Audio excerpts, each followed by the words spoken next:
Cineteca Perdida es un podcast de producción independiente, por ello te invitamos a seguirnos en Instagram, Twitter y Facebook, donde nos encuentras en todas ellas como @Cineteca Perdida. Y si no te quieres perder ningún episodio estreno, suscríbete en tu plataforma de podcast favorita. Ahora te dejamos con este nuevo capítulo.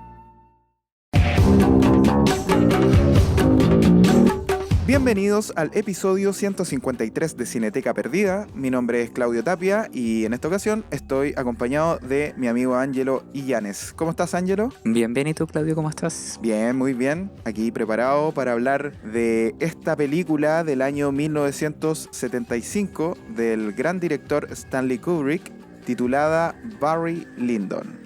Y bueno, como ahora no traemos las películas una sola persona, simplemente las elegimos de una lista que tenemos, cualquiera hace la sinopsis, pero le toca a Ángelo en esta ocasión y luego entramos de lleno en la conversación. Bueno, esta es una película que está adaptada de una novela del escritor inglés William Thackeray, que se llama The Lucky of Barry Lyndon, y nos cuenta la historia de un joven irlandés en el siglo XVIII. Es un joven huérfano de padre, quien está enamorado de su prima, pero ella es pretendida por un capitán inglés. Ambos hombres se baten a duelo y Barry mata al capitán, por lo que tiene que huir hacia Dublín. En este camino emprende una aventura para escalar de alguna manera socialmente. Hay un matrimonio de por medio y de a poco se empieza a adentrar en la nobleza inglesa del siglo XVIII. Siento que a grandes rasgos más o menos de lo que se trata la película en cuanto a como a los hechos quizás. Claro, es como un ascenso y caída. Claro, porque eso es una de las cosas que me gusta de esta película. Bueno, contarte primero que esta es segunda vez que la veo. Oh, yo también. Sí, bueno. Sí. Y es de las películas que me gusta cuando empiezan a retratar como la biografía de alguna forma de alguien, como el auge y caída de un personaje en particular. Uh-huh. Y eso es una de las cosas que me gusta, cómo está trabajada dentro de muchas otras más que me gustan de esta película. Pero ¿cómo te relacionas tú con ella? Yo la verdad es que, bueno, tal como te decía antes, esa coincidencia que tenemos, que es la segunda vez que la veo. Es muy extraño porque cuando la vi me gustó mucho. Y claro, quizás juega un poco en contra que dure 3 horas, sí, porque eso es lo que dura 3 horas 5, o sea, 3 horas netas sin los créditos. Claro. Y yo creo que por ahí iba el tema de que no la veía de nuevo, pero la había encontrado muy buena. Igual me había quedado con la sensación la vez que la vi, te estoy hablando de hace como 2 o 3 décadas que la vi, más o menos. Harto tiempo 2 atrás. décadas diría, sí. Que quedé con la sensación de que la última parte era como muy lenta. Me refiero a como su último acto, como después del intermedio, porque tiene como un intermedio por ahí por la hora 42, por ahí. Claro. Encontraba que era muy lenta, o sea, con esa sensación había quedado en realidad, porque no la recordaba bien. Y bueno, ahora que me tocó verla de nuevo, confirmo que estaba errado y que puta, la película es fenomenal, weón. Pero en todo caso, claro, vamos a hablar de lo narrativo, pero a mí me agarró mucho por el lado visual. Es que creo que es una joya. Es que siento increíble. que es una de sus grandes fortalezas. De hecho, cuando yo la vi la primera vez, quedé pero así alucinando con lo visualmente espectacular que es. Y claro, después de verla esa primera vez, me puse a investigar más sobre la película, entonces ahora llegué con un poco más de información, como del detrás de cámara de alguna forma. Uy, sí, tiene mucho. Sí. La trivia es súper rica en ese sentido. Y ahora, cuando partí viendo la película, uno de los primeros planos que hay, donde se está batiendo a duelo como el papá de Barry, parte la película y yo digo, wow, esto es hermoso. Sí. Y de ahí en adelante, y son 3 horas. Sí. Y esta vez, que quizás también me pasó algo similar, de que quizás la primera vez encontré un poco lento como el segundo acto. Uh-huh. No sé si lento, pero recordaba que era una película larga. Sí. Y lo es, son 3 horas. Pero esta segunda vez se me pasó muy muy rápido la película. Yo tengo una teoría con ese tercer acto. Básicamente es que el tercer acto es más trágico. Claro. Y lo que pasa con el tercer acto, al menos yo lo noté así, es que a Barry Lyndon, al protagonista, le pasan muchas cosas durante los 2 primeros actos, o la hora 40 y tanto que dura hasta el intermedio, y luego el relato se va centrando como en ciertas cosas que le pasan nomás, y va ahondando en esas situaciones. Claro. Por eso el ritmo de alguna manera cambia. En realidad no es como el ritmo, es como la temática. Como que ya no tiene tanta cosa. Porque lo anterior se va resolviendo de manera muy rápida. Kubrick presenta una situación y eso se resuelve muy rápidamente. En cambio, en el último acto va profundizando y eso va trayendo consecuencias a otras acciones. Claro. Entonces, por eso sentimos que el ritmo cambia. Ujú. Pero es como una sensación nomás. Sí, como sí. que da lo mismo. Sí, pero tiene sentido porque yo había separado estas dos partes que tiene la película. Ujú, Como que le puse conceptos muy básicos, pero como de auge y caída. claro. Y siento que en el auge pasan, como dices tú, muchas cosas. Y si bien, claro, ya conocía la dirección que iba a tomar la película, de todas formas no recordaba bien como por todos los eventos que tiene que pasar Barry Ujú. hasta llegar a esta segunda parte. Ya cuando se termina la primera parte, como que se estaciona de alguna forma como no sé si su objetivo quizás, o ya nos plantean cómo va a ser su vida. Claro. Se sienta ahí un rato, entonces claro, luego nos empieza a contar todo lo que ocurre dentro de esa vida, Claro. que es un poco como el concepto que le atribuí como de caída, porque ya lo vemos como más en profundidad, Sí. como los temas de la paternidad o la relación que Claro. empieza a tener como con su familia Claro. y como con la aristocracia y como que ya está asentado de alguna forma. Quizás tiene que ver con una cosa de escenario. Sí, sí, sí. Porque todo el último acto pasa casi completamente en un mismo lugar. Claro, Ya, pero partamos por el principio. Cuando hablaste de esa secuencia inicial, sí. tú te das al tiro cuenta de que la película es una sátira muy brígida. Ujú. Tiene una ironía todo el rato, tiene un humor. Yo estaba cagado a la risa con la película, pero no, en realidad no estaba cagado a la risa. Como que me reía, como que me salían estos Sí, sí. todo el rato porque es tan ridículo todo lo que pasa, pero tú sabís que Kubrick se está basando en un texto real y que esas cosas pasaron así, porque además el texto está escrito por un tipo que nació como 50, 70 años después de esos eventos nomás. Claro. No es como un tipo contemporáneo que está hablando de algo que pasó hace 200 años. Entonces él entiende un poco la vida de esa época. Ujú. Y me da mucha risa el humor que tiene la película. Porque es un humor, no es involuntario. Todos sabemos que Kubrick lo puso ahí. Todos a Kubrick le decimos así como, ya sé que lo que hiciste ahí. Sé lo que estás intentando hacer. Pero es tan ridículo, son tan ridículas las situaciones. Pero claro, son ridículas para nosotros que estamos viviendo 200, 300 años después. Ujú. Entonces, creo que su humor de alguna manera tiene que ver como con el estilo de vida, pero Kubrick acentúa mucho más las cosas.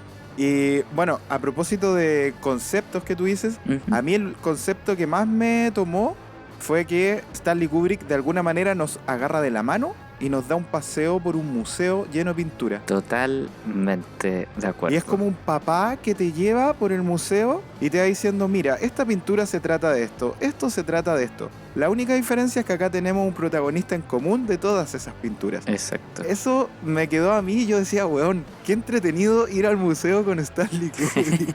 Es que igual es bien como de sensaciones, porque claro, están como estos cuadros Ujú. en los que yo me quedo mirando, buscando detalles, no sé, tratando de entender la escena, que es lo que quizás me pasa con un cuadro en un museo. Claro. Pero además podía sentir esto ya aquí, quizás me voy a embolar, pero sentía como olores o sonidos, como la madera crujir, el olor como de una casona antigua o como si estuviera en un museo, no lo sé. Sí, te Pero fuiste esa en bola. sensación como de frío también, estando como en un interior. Entonces, como que, no sé, igual transmite un montón de sensaciones Sí. con estos cuadros. Son demasiado como vívidos. Sí, siento que Kubrick realiza, o sea, es una blasfemia lo que voy a decir, pero realiza su cuadro visual más ambicioso. Pese a que tiene, no sé, 2001 y bueno, y todas sus películas en realidad son súper ambiciosas visualmente.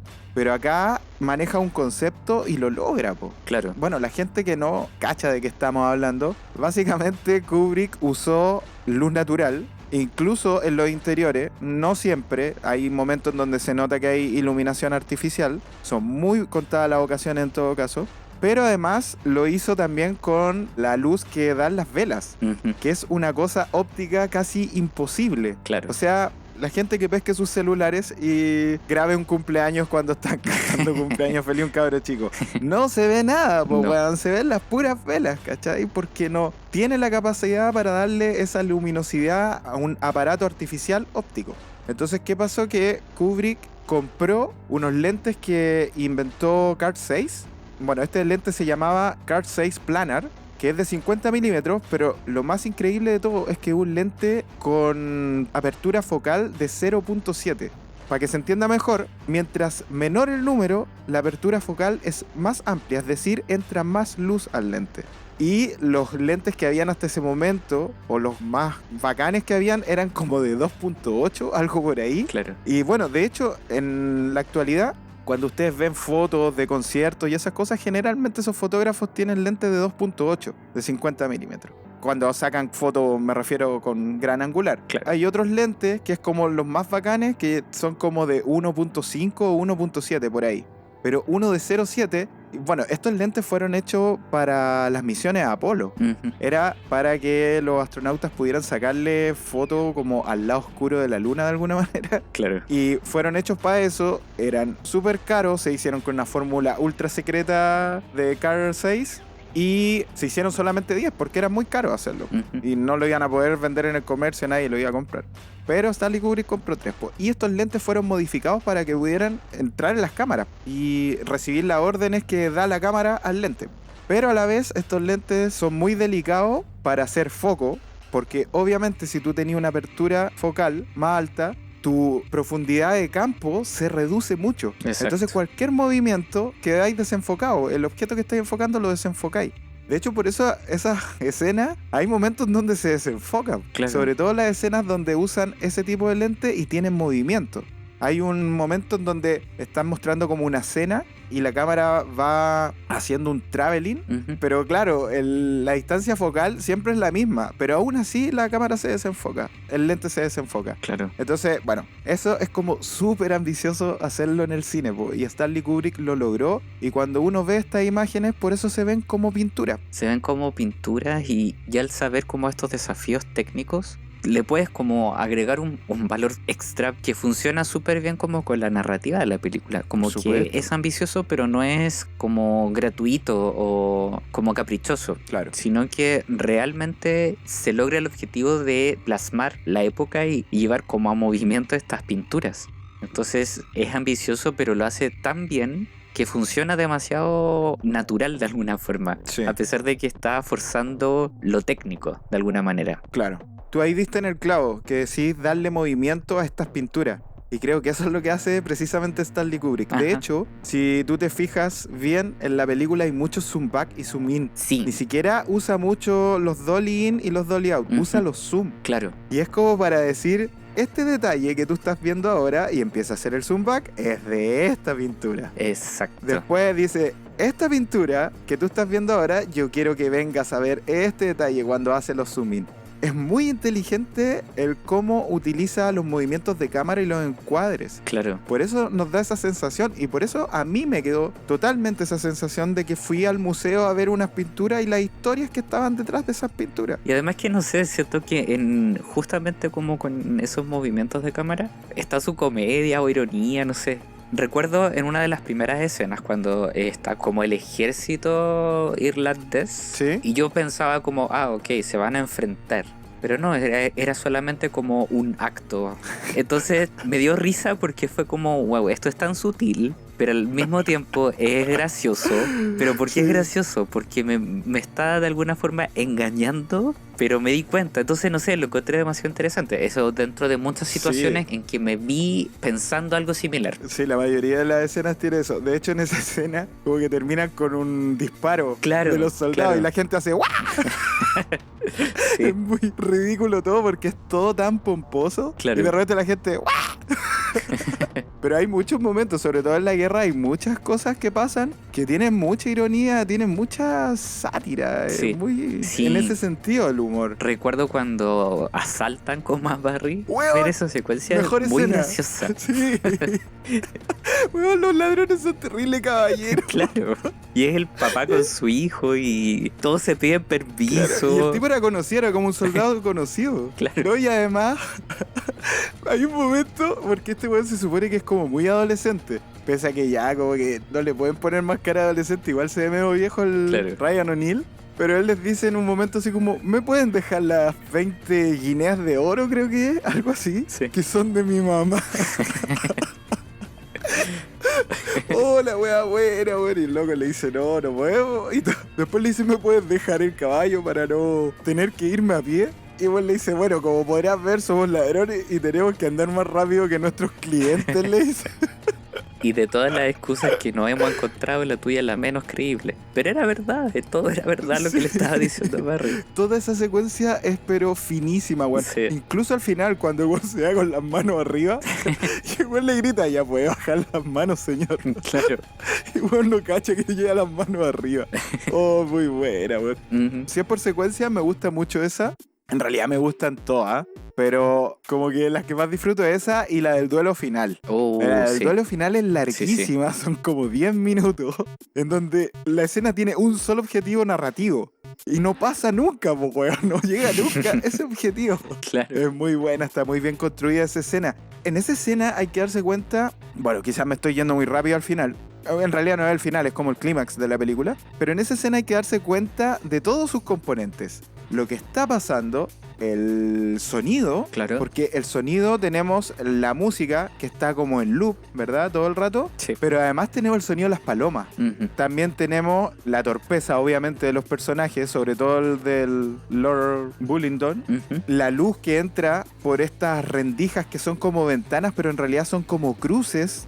Es muy extraño el lugar donde están. Sí, Y bueno, y obviamente el desenlace, pues, weón, de la escena. claro. Todo es un componente increíble que hace Kubrick. Encuentro que esa escena grafica muy bien todo lo que hemos visto hacia atrás en la película. Sí, totalmente. Además que igual hay tensión, no sabes lo que va a pasar. También habla como de Barry como personaje, de acuerdo a las decisiones que toma como en ese duelo. Claro. Y también es el tercer duelo que vemos en pantalla, el segundo de Barry, que al menos conocemos. Claro. Y siento como que eso como elemento de quebrar lo que va a ocurrir después, lo encuentro súper interesante igual, como que Sí, esté utilizado. una acotación con eso es que, claro, es el segundo duelo que vemos en pantalla, pero recuerda que Barry trabajaba batiéndose a duelo con weones cuando su jefe, o su amigo en realidad, no le querían pagar las cuentas de las cartas Claro. de jugar naipes. Sí, sí, sí. Entonces él era como experto, entonces por eso que uno dice, ya, ok, ya sabemos el desenlace de este duelo. Claro. Y no lo sabemos, po. No. Y todo lo que pasa, el balazo que se le arranca al cabro, después este otro weón, porque más encima, Barry Lyndon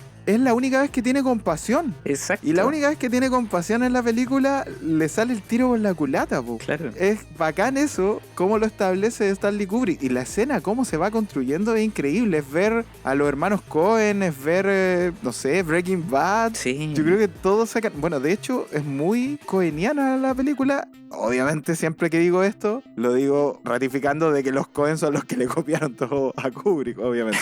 Oye, ¿no te dio la sensación de que Yorgos Lanthimos saca caleta de Kubrick? Te iba a decir Siempre. algo muy similar. ¿Ya? Que la comedia, la manera en que se retrata la época, Ujú. la técnica, no sé, iluminación, Sí. está en la favorita. favorita. Siento que sí, totalmente. Hay una inspiración así grande en esta película. Sí, totalmente. Incluso en sus otras películas, en Ajá. Quinodontas también. El humor al menos. Claro, sí, Esa el cosa humor. como que los personajes dicen las palabras casi sin sentimiento. Ajá, Como que están repitiendo un guión, claro, pero aún así se siente súper natural. Eso yo lo encuentro grandioso, weón. sí. Porque si tú lo tomáis muy fríamente, podéis decir, no, ellos están actuando mal. Están diciendo mal sus diálogos. Y no, es lo que les pide probablemente Stanley Kubrick que lo hagan así. Claro. ¿Y por qué? Porque es como un documental la película finalmente. Si tiene este narrador también, Sí. que es como un narrador de documental, ¿o no? Ajá. Entonces, creo que los diálogos están muy bien establecidos en su forma. Claro. Pese a que a mucha gente puede que no le guste que estén así.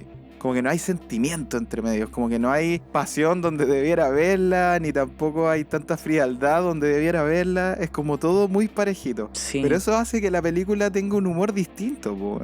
Es muy como los Monty Python de repente, la Muy, wea también. Sí, sí. No, y además que siendo, no sé, película de época y como tan bien retratado, como muy bien cuidado con esos detalles, podría caer como en un drama que fuera incluso más denso todo, pero no, decide irse por otro camino manteniendo estos elementos como históricos y de retratar la época. Pero se va por otro camino que es un poco más de sátira y la comedia funciona súper bien. Po. Sí. Bueno, obviamente Kubrick se ríe mucho también de cómo se llevan las guerras a cabo en ese tiempo. Claro. Hay una secuencia muy bacán que es cuando se van a enfrentar. Ujú. Y Barry va y va su padrino de duelo, Sí. que es el capitán Grogan, Claro. que es como entero de tela, es como el weón que lo trata mejor, porque esta película al final se trata un poco de eso, como Barry no solamente buscando su destino, sino que además acompañar ese destino de alguna figura paterna, porque su papá fue asesinado en un duelo. Claro. De hecho, con eso parte la película. Exacto. Entonces tiene esta figura paterna que es el capitán Grogan, y el viejo es muy tela, po, weón. Ujú. Lo apañan todo, entonces más encima coinciden en el mismo ejército, en el mismo pelotón, y van caminando, ¿verdad? Con esta cámara que va caminando con ellos de manera lateral. Ujú. Y empiezan a disparar en el ejército del frente. Porque son muy ridículas las peleas. Es como que va todo el pelotón y dejan que les disparen. Nadie se pone a cubierto. Nada. Es como ya, que caigan los que caigan. Y van cayendo como palitroque.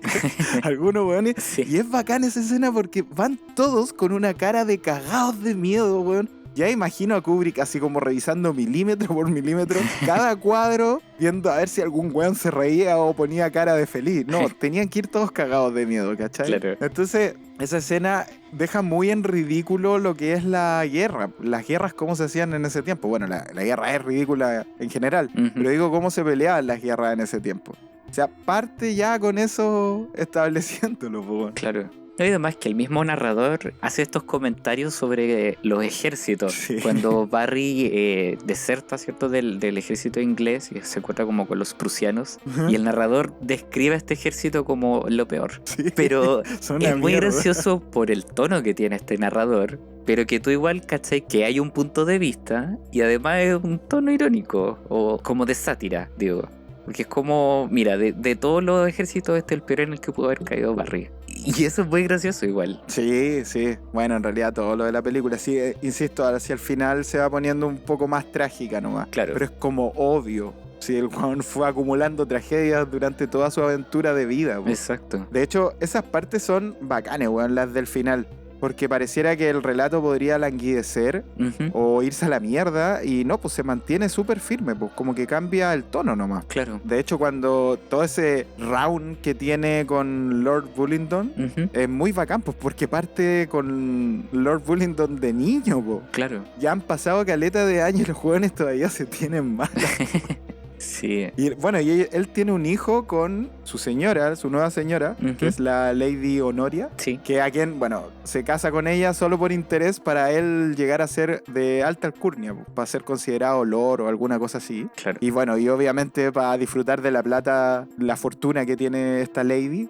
Y tienen un hijo Ujú. que el weón lo trata súper bien, pues lo trata súper cariñoso. Pero igual es como, el cabro chico le sale como medio psicópata, weón. De hecho se ríe como de cosas súper crueles. Claro. Cuando le cuenta cuentos, son cuentos horrorosos de la guerra. O sea, pésimo padre en ese sentido, Barrilito. Muy Claro. buen padre, pero pésimo en ese sentido. Exacto. Le cuenta cosas como que le cortó la cabeza, weón, y el cabro chico está todo fascinado, weón. Después cuando tiene la pelea con el hermano, Ujú. que es como muy de cabro medio psicópata, pues, weón. Claro. Así como ese lápiz es mío, sabiendo que no es de él. Es muy gracioso cuando entran los dos hermanos, cuando está la mamá tocando música con esta banda. Sí. Y la cara del cabro chico cuando hace sonar los zapatos, lo encontré demasiado bueno porque es como... Ahí es psicópata, po. Claro, todos están dando vuelta a mirar. Claro. La cara como de satisfacción del Lord Bullingdon, Ujú. pero la cara como del cabro chico como decir, ¿sabéis qué? Sí, estamos haciendo esto y no me importa. Me importa una raja.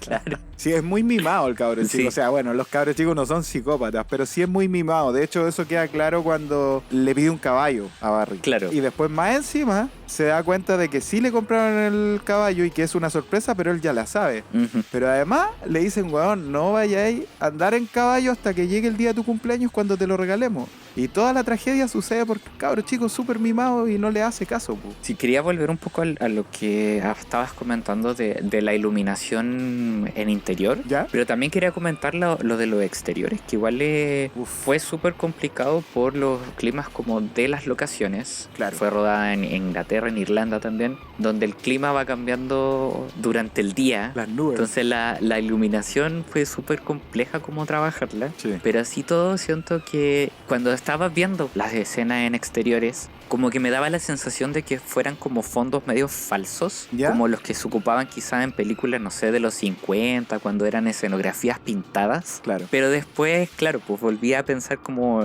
pero si esto también es la representación como de un cuadro, entonces claro que se ve medio pintado hacia el fondo, Sí. pero eso solamente es juego de luz, entonces eso lo encuentro súper interesante y súper bien logrado también. Y con los lentes, po, Claro, para claro. que el objetivo esté enfocado y lo que no está en objetivo esté más desenfocado de lo habitual. Exacto. De hecho, entiendo como que Kubrick se inspiró en la obra de Thomas Gainsborough, Ujú. y cuando uno busca a Thomas Gainsborough, sus obras, sus pinturas, te das cuenta de que todos los exteriores tienen que ver con él. Es Claro. palollo, los colores. Bueno, de hecho, de ahí sacaron mucho de los vestuarios también. Se inspiraron en esa obra. Ajá. Para que vean que sirve la historia a través de las pinturas. Claro. Oye, te quería complementar con eso de los exteriores y dónde se grabó. Ujú. Que esta iba a ser una película filmada casi completamente en Irlanda. De hecho, Kubrick, que es un weón como que no sale de su casa, que no le gusta ni siquiera como ir a la esquina, se trasladó con cama y petaca a Irlanda. Y arrendaron una casa ahí y él vivió ahí. Quería vivir casi todo ese año que iban a estar rodando la película. Porque ya sabemos que los rodajes de Kubrick nunca duran lo que Claro. dicen que van a durar. Pero Kubrick pasó una lista negra del IRA. Sí, sí. Y por eso se tuvo que ir de vuelta cagando. Creo que le dieron 24 horas para irse de Irlanda por estar grabando a soldados ingleses Claro. dentro de tierra irlandesa. Míralo, weón, igual terrible exagerado, pues, weón. Pero creo que le dieron 24 horas y creo que en 12 horas ya estaba de vuelta en Inglaterra. Es que igual que miedo, justo en la época en la que estaba rodando allá, entonces igual. Sí, complicado. por supuesto, eran brígidos.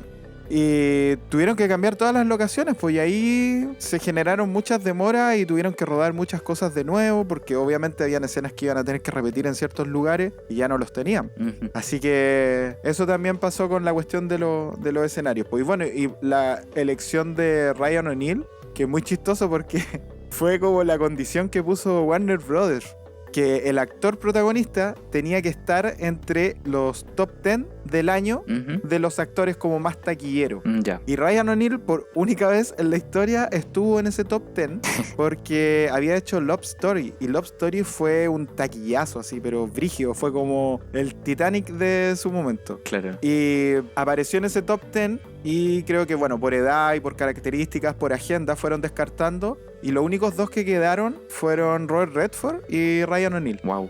Y ambos eran irlandeses y además tenían casi la misma edad. Y eran jóvenes, pues, como para representar este personaje. Ujú. Y Robert Redford dijo que no. Oh, Y ahí tuvieron que elegir a Ryan O'Neal, pues. Pero no era como la primera elección de Kubrick. Así que esta y Love Story son como las dos películas, las dos mejores películas que tiene Ryan O'Neal, pues. Así, las otras weas son puras weas que hizo nomás, pues. claro. Así que se le pegó aquí el palito al gato. Oye, y es un muy buen Barry Lyndon, siento. Sí, sí, bueno, lo entrega todo, Sí, todo. sí, sí. Está muy bien, de hecho te compráis al principio que es un cabro así, que no sabe para dónde va la micro, que es un cabro chico. Que le gusta la prima. Le gusta la prima porque Woody, obvio. De hecho, esa escena de la prima me da risa porque ahí el weón pierde la inocencia de alguna manera, pero te das cuenta de que es muy inocente. Claro. Que cuando ella le dice busca el, no sé, ese lienzo, no es un lienzo, es como un listón, Claro. que ella se mete entre los pechos. Y él busca en todas partes, así como en las manos, pero menos ahí. Y la galla lo único que quería era que le metiera mano, po, weón. Es muy chistosa esa parte. Y ella hace que pierda como su inocencia en esa parte. Claro. Y sabemos que el weón es súper perno porque después de eso queda enamorado y es capaz de batirse a duelo por una mujer, Ujú. por un capricho muy adolescente de alguna manera. Claro. Igual lo vemos madurar al personaje, sí, eso es un hecho. Igual le pasan tantas weas que es como obvio que va a madurar. Es que interesante ese viaje que plantea, como verlo crecer, ver todas las cosas que le ocurren y cómo eso va afectando como sus decisiones y él como personaje. Sí. Lo vemos crecer tanto como ser humano, pero también como personaje. Entonces, me gusta mucho eso. Sí, Que esto esté dividido en estas dos partes, pero que vayamos viendo como secciones de su vida. sí, sí hay una progresión. Claro. De hecho, después de que pasa eso con la prima, es cierto, y conocemos a este otro pretendiente, y ella comienza a bailar Ujú. con el Capitán Queen, Barry está sentado con los niños y el weón está terrible enojado. Claro. Ahí hay otra parte muy Amurrado. chistosa porque no dice nada la película, Ujú. pero lo muestran sentado con los niños y es como graficando de que el weón es muy niño para ella, po. Claro. Sí, un adolescente. Exacto. Y todo por un error adolescente al final, ¿cachai? Por un capricho adolescente le empiezan a pasar todas estas weas.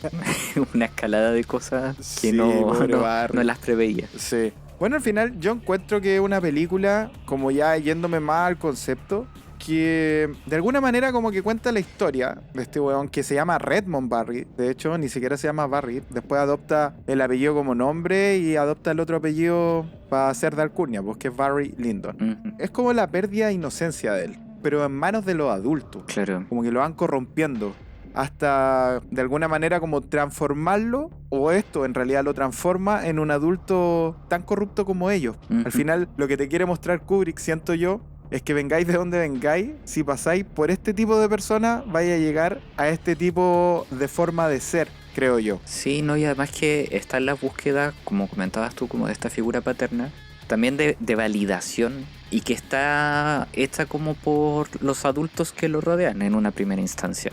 Y ya cuando está en sus manos como el validar o el ser figura paterna, comete errores también, po, Sí, con su hijastro y con su hijo que tiene con su esposa. claro. Entonces es bien interesante como esa pérdida de inocencia, esa búsqueda de figuras, esa búsqueda de validación, después le explota un poco en la cara hacia el final. Claro, Como que es una respuesta a todo lo que le ha pasado, pero es como un círculo también. claro. Como a todas las decisiones que venía tomando durante toda la historia. Exacto. Hay una parte que esa cuando entran los dos niños y el niño va con los zapatos gigantes, ¿verdad? Ujú, sí. Que se ponen a discutir y todo. Y el hijo mayor, el Lord Bullingdon, discute con su mamá. Y la mamá le dice, Lord Bullingdon, le dice, no insultes a tu padre. Porque él está insultando, se supone, a Barry Lyndon, Claro. que es su padrastro en realidad. Ujú. Y él le responde, madre, usted ha insultado a mi padre. Weón, la encontré, pero Sí. súper fuerte esa parte, porque más encima después le dice, al meter a este irlandés arribista a la cama de nuestro padre y la weá, Claro. conche su madre, weón. Es muy fuerte toda esa parte. Y esa escena, weón, de alguna manera es como súper patética, para que estamos con weá, es como patético todo lo que pasa, Ujú. pero es chistosa, weón. O sea, entiendo que es como triste lo que pasa. Es un padrastro que ya no soporta a este hijastro y se ponen a pelear. Claro. Pero más que a pelear, en realidad el padrastro le empieza a pegar. Desesperado, quiere como casi matarlo enfrente de toda esta burguesía. Y lo intentan parar, weón. Y al final están como 20 weones tratando de sacarlo de encima. Y hay un viejo que se cae, weón. Uy, weón, es muy patético. Y la mamá llorando, gritando, weón. Uy. Uy, sí, esta película es fenomenal, weón. De verdad que ahora me gustó mucho. Sí, y además que esto ocurre como en medio de un acto como que es solemne y muy elegante, ¿cierto? Como están todos presentes y todos muy bien vestidos, entonces también hay algo ahí, como que pica hondo, pero es muy gracioso. Sí, es muy gracioso. Eso es lo cuático de ver esta película, que estáis viendo una tragedia. Claro. Y yo por lo menos estaba cagado de la risa, weón, con esas cosas. También tiene que ver con el estilo visual de Stanley Kubrick. No es como que te muestre la weá así como ya pone la cámara ahí. Exacto. De hecho, casi toda esa secuencia, a diferencia de la mayoría de las secuencias de la película, es con cámara al hombro. Claro. Para darle la inestabilidad que necesita la escena. Sí. Por eso te digo, weón, a mí esta película más que nada me agarró en lo visual.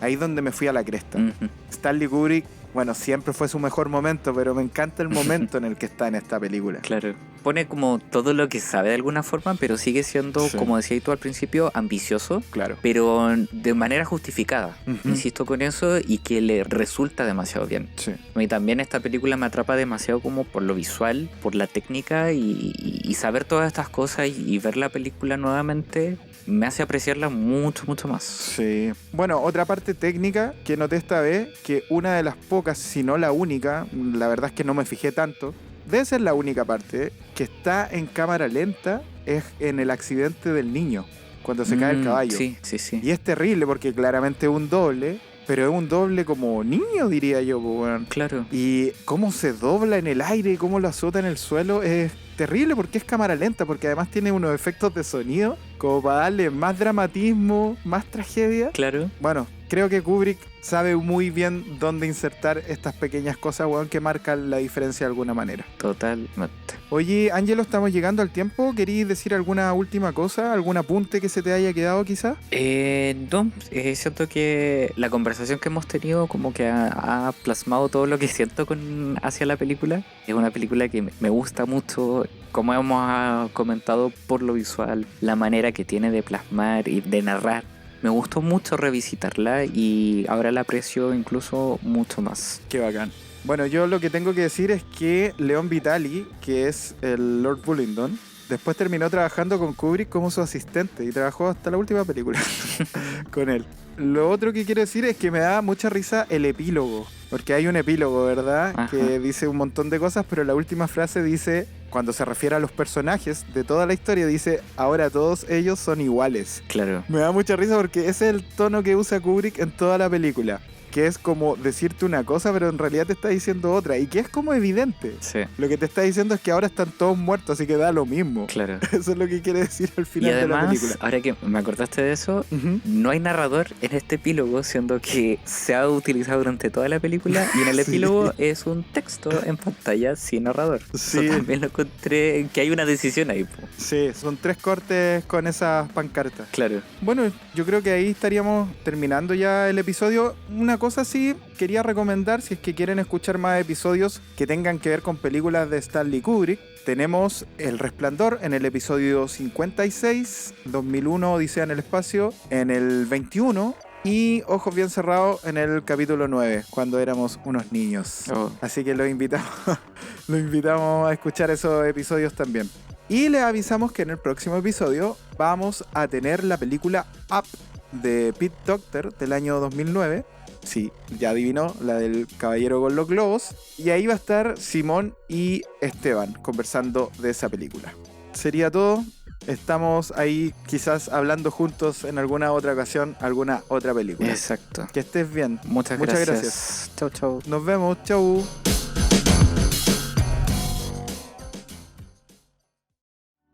Además de Cineteca Perdida, te recomendamos que escuches El Álbum Esencial, nuestro podcast hermano donde se analizan importantes discos en la historia de la música.